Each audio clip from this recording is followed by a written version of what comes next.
I was a little worried about writing this one because the what I had originally was very incomplete. I'm very happy with chapter 47, and so it's you know, like I said, we're into the climax of the story. So here you go, chapter 47. Song of Mornius, chapter 47. Florina stared over Dren Avram's wavering sword at the stairs leading up. Since Galen's collapse at the base of the steps, the guard had hovered close, yet seemed distracted, shifting his weight on the balls of his feet as if bracing to ward them all. The steps under Galen were splattered with Silva's blood. Behind their backs the guard lay abandoned, the blanket hiding his body, dappled now with blood from the ceiling. All over there was blood, so much of it again on her hands and on the stair.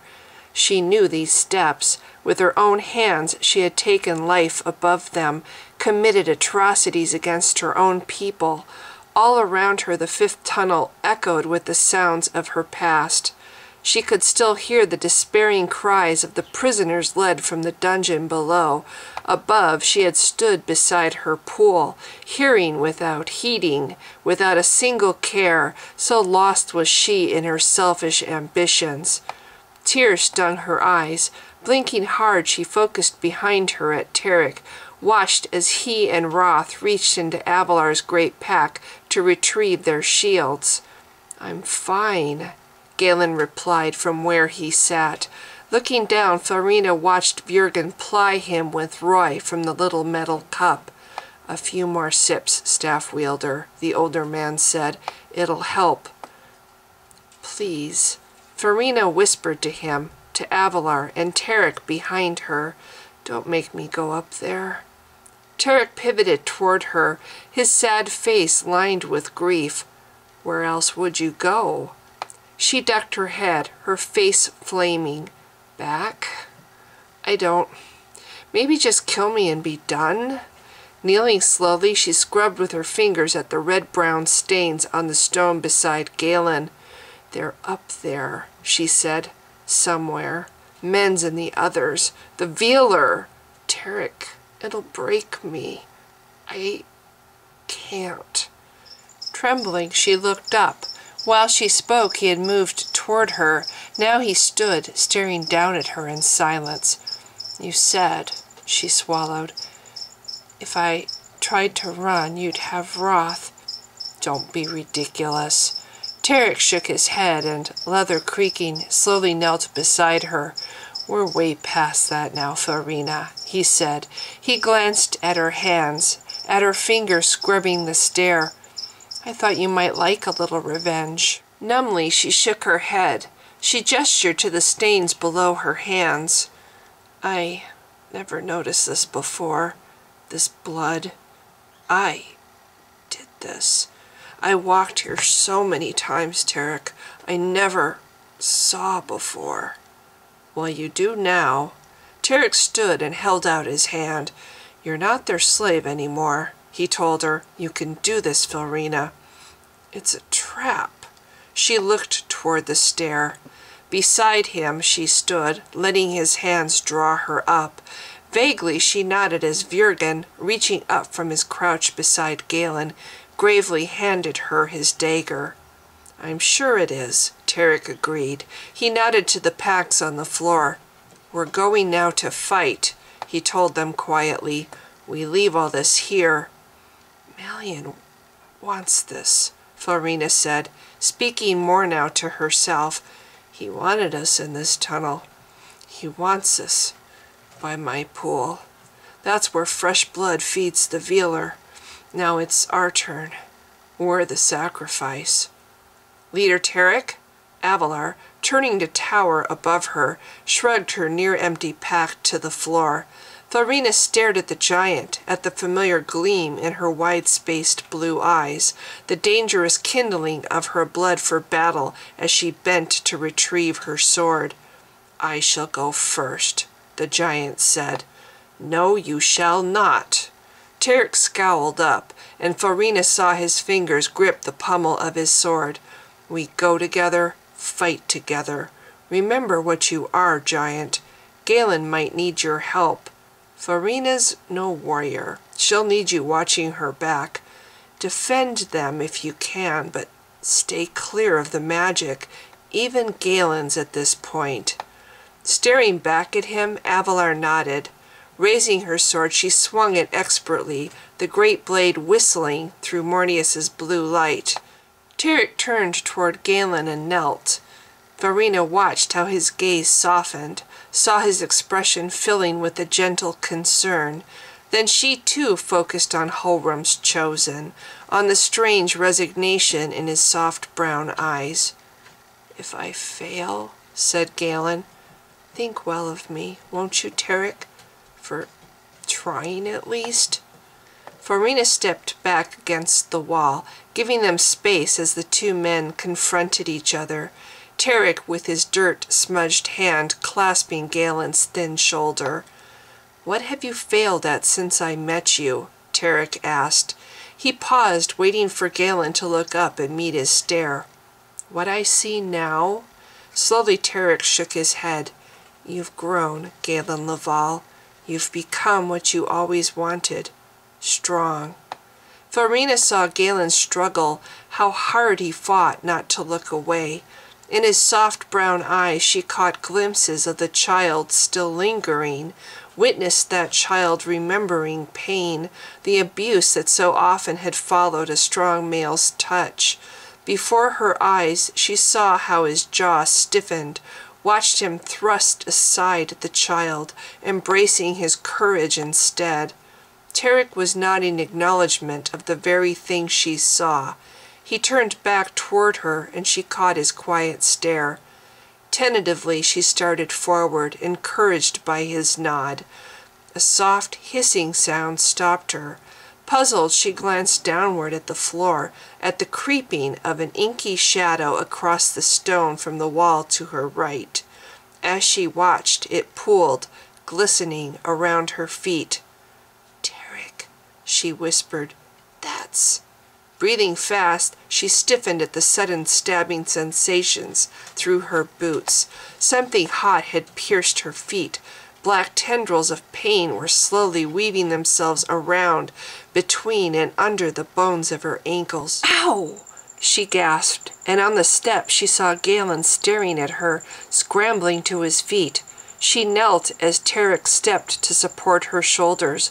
Leaning against him, she lifted one foot and then the other to massage at the pain. It was climbing up her calves, pushing its way under her skin, between her muscles and tendons, pressure shifting the marrow in her bones. "Farina?" Tarek held her hard. "What is it? What?" "It's Malian," said Galen. With sweaty fingers he clenched his staff, bracing it against the floor and lowering his head. Another "Ow!" "He's trying to... Ow! Ow!" Farina was gritting her teeth, tears streaming down her face. She remembered her father Nithra's demise, how Malian's blackness had twisted into his flesh after devouring his skin. With frantic hands she jerked up her tunic, stared in horror at the black throbbing lines of power worming their way under her pale skin. Before her eyes her stomach darkened. She heard a rapid pop-pop, like droplets of water hitting fire. Lights flashed across the tunnel from Mornius, floated like glowing flakes of burning snow from the dripping ceiling. In agony she sank, cradled in Tarek's strong arms, to the floor. The flakes touched her skin, each dissolving on contact, the weave of power spreading inside her.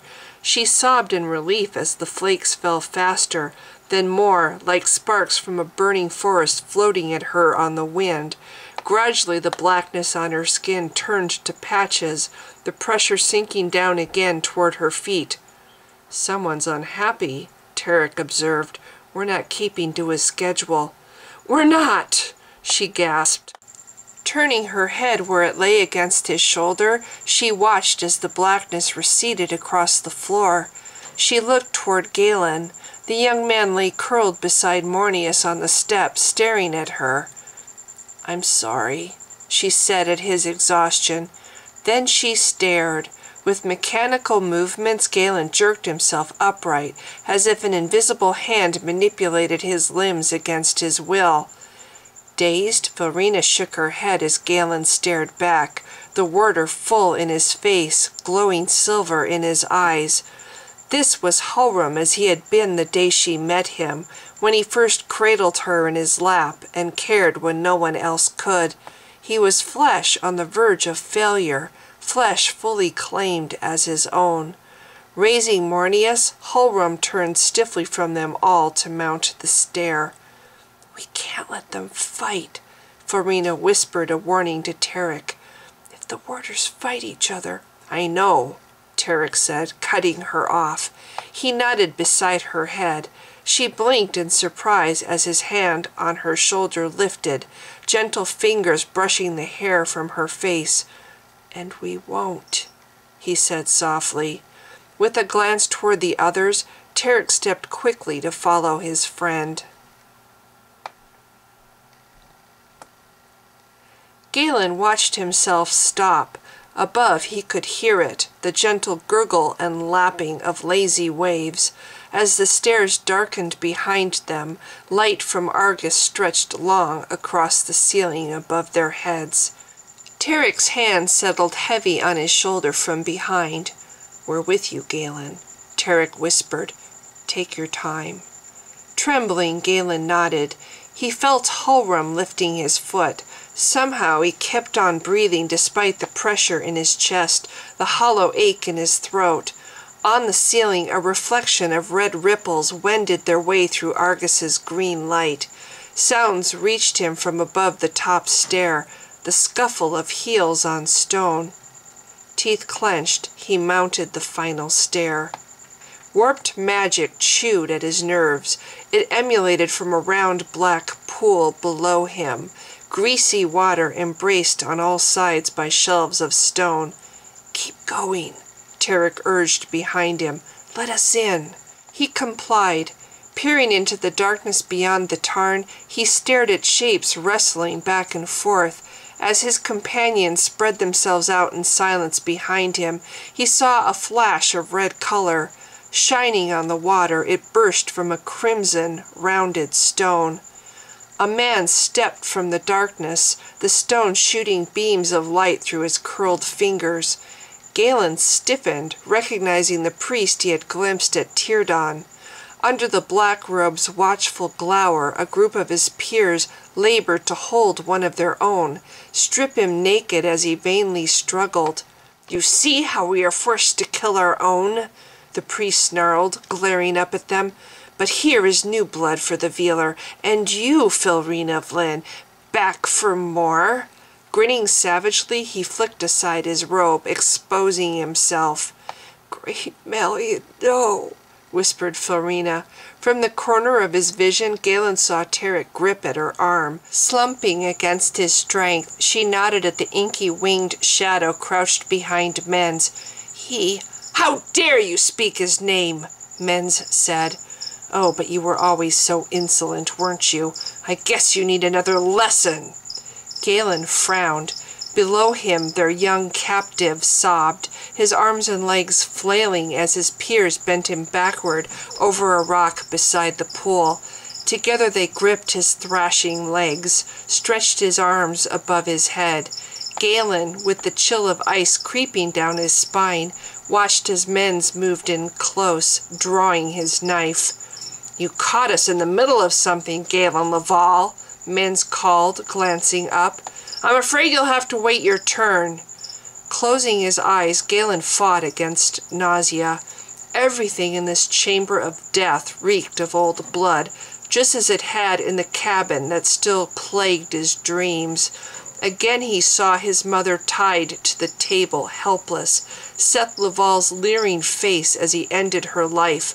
How much he had wanted to heal her, to help her. But Mornius had been a mystery back then, just a gift from his father he didn't understand. Tarek lunged down the steps toward the pool, slashing at the air before him with Argus's ancient blade. Figures rushed at him from the shadows on both sides of the tarn, 3 men from each side, brandishing staffs. Power roared from Malian behind them, and then the blazon stone in men's hand.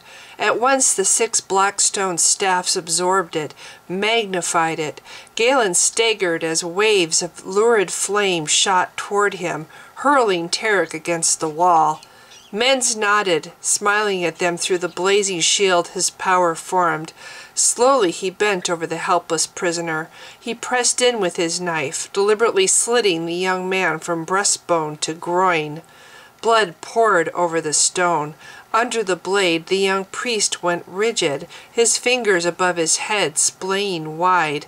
Wildly he fought the men clutching him, his body twisting against the rock where he was stretched. Leaning into the young priest's legs, men used them for leverage. Deliberately he positioned himself so Galen could see from across the pool. With downward cuts he extended the wound, slicing deeply sideways into the hollows below both jutting hips. Blood, reflecting the red light of Malian's fire, pulsed to the floor. In horror Galen stared through the flames, holding him back. With sweaty fingers he clenched his staff, felt Holram's anger, the warder writhing in his guts with desire to heal. Mens paused briefly, transferred his knife to his mouth, biting down on its hilt. Galen held his breath, struggling not to retch as he watched Mens step again beside his victim. Now he sank his hands to his wrists inside the bloody wound. With a long scooping motion, Mens eased a large glistening bulge from the young man's abdomen. "Blackest hell," snarled Vurgen through his teeth. Enclosed in membrane, the entrails fell. Mens shifted his leg to catch them, to hold them quivering against his victim's side as he cut them free. Arms dripping blood, he gathered them up, tossed them into the pool. "Can't have power without blood, Florina," Mens said, grinning up. Florina slumped to the floor. "No," she groaned. Crying helplessly, she lowered her head. Galen, raising his staff, stepped sideways to block her view, spare her as much as he could. He glanced in concern toward Tarek. Mens laughed at her distress. Reaching down, he buried his hands in the empty cavity of the dying young man. He said, nice and warm. "Sick bastard!" Roth snarled from behind Galen's head. "Tarek, are you—" "Feast, great Vealer," Mens called so they all could hear. "Grant us the use of your skill to slay our foe." The sacrifice was lifted limply from the stone. Gently his peer stretched him to the floor. Pale with shock, he lay groaning, his limbs jerking in spasms. Still grinning, Mens straddled him and huddled low, sliding his knife inexpertly under his victim's heaving ribs. "There now," Mens crooned. "You won't need this anymore." With a sideways cut, Mens severed the heart, then flipped the body over. Standing, he rolled the corpse a second time with the heel of his boot. Power flashed as it vanished beneath the water. "Slaver!" Avalar shoved Roth out of her way and bolted forward. Half sobbing, she charged down the steps, charged through the wall of fire, shattering it to pieces. "Avalar!" Tarek's howl brought her up short. She stood panting beside the pool, remnants of power sluicing down her legs. A strangled cry rose in her throat. Mens turned slowly. Crimson light flashed from the blood-smeared stone he held in his hand, from the black stone staff placed into his grasp by one of his men. Without a word, the black robes arranged themselves behind him, their black stones pulsing pale orange reflections of the blazon stone's power. "A giant?" Mens leered up at Tarek. "Why, thank you, Tarek Florin, for making your demise so much easier." "You removed the stone!" Glancing sideways, Galen saw Florina stumble, glaring to her feet. "Malian needed that stone and its staff!" Meth and Men's grin stretched taut. "Malian wanted it removed. It works better connected to flesh. You'd know this if you had any talent to speak of. Yet you made me flawed, Vurgen cut in from behind Galen. A Wielerman, and yet I could still think well enough to get away from you. One old man, Menz observed, glaring past Galen. Hardly a loss. Nevertheless, called Vurgen, I will be one dancing on your grave. Galen felt himself shaking his head, Hallrum's words again in his mouth. You need a body to have a grave. For this there will be none. Ignoring him, Menz blinked as Avalar skulked slowly toward him across the stone, her sword sweeping the air. Moving with prowler stealth, she circled the pool at a crouch. A shimmer of green skimmed the black water. Argus, his arms crossed, his transparent face filled with rage, floated to a stop before Menz. You, said the ghost severely, I cannot fight. But you? Hovering back over the tarn, Argus scowled at the water. Today, my slayer, you shall meet your death. He flitted toward Tarek and bowed. Now is the time to throw away my sword, he said. Throw it now, into the water. Do that, snarled Menz, and I'll fry you where you stand, Tarek Florin. Galen hurried to Tarek's side. Try it, he shouted to Menz. Spreading his arms, he released Hallrum's fire. With a sudden fierce crackle, a sphere of blue flame snapped into existence around him, around Tarek. Menz, rushing forward, raised his stone. At once flame snarled from his fist, pounded directly to the pool's black heart. Galen staggered. He grabbed at Tarek to steady himself. Then he nodded as Tarek raised the sword. With a fierce yell, Tarek hurled it. Water spouted from the pool, splashing high in all directions. Galen cringed as it lashed at his sphere, dousing it into nothingness. He gagged at the smell of blood soaking his hair, the pink-tinged water rippling down his skin. Yet upward he stared, his gaze fixed on the ancient sword arching high. With a clang it struck a stalactite high above. Then it dropped, point down, hissing as it flashed through Argus to pierce the water. In mindless hunger, the black tarn swallowed it. Wheeler's water gyrated upward, tossing in a frenzy of foam and blood. Grinning through the frantic spray, Argus whirled toward Menz. Wheeler's final curse was on me, he yelled. Do you hear me? Now it's broken. You've lost him. The old magic! What? Men's eyes widened in horror as he stared at the wild water, stumbled in protest toward the pool. What are you saying, Ghost? What have you done? Argus flashed to the ceiling and turned. For a moment Galen met his aching glare with Hallrum's eyes. His look of ancient pain Hallrum knew so well. Here was a friend, a warrior who had fought and died for Hallrum's freedom. Now, for the first time, Galen saw relief on the dead knight's face, a look of unspeakable joy. Argus dove at the churning water, at the Wheeler's last attempt to command the world. Laughing, he opened his arms as he plunged, spread them wide to embrace his slayer. As the water recoiled, Argus followed it down, hammered into it with all the combined fury of his dead. As he vanished, in his wake his army appeared, a single bolt of silver lightning. Pearl bodies merged with their arms outstretched. Galen glimpsed snatches of people's faces, of women and men, infants and children, fusing together in one concerted effort. Like a lance they struck the tarn. No! Menz raised his blazing stone. Malion's blackness shot from the earth gem. With a clap of silent thunder it struck at the pool, turned the magic frenzied water instantly into ice. Trapped! Cried Menz. All you're dead! He laughed as he turned. A battle cry jerked up his head. Avalar sprang over the ice. In 3 powerful leaps she crashed into Menz and hurled him across the stone, slamming his body against the wall. Gavorian, take you! She yelled. Raising her sword, she scrambled after him as he slumped to the floor. 2 black robes cut her off, absorbed magic from the blazing stones shot from their staffs. The force of the blast knocked her off her feet, melted the mail across her chest. Screaming, Avalar fell. Her body went rigid, then jerked into convulsions, her heels drumming the stone.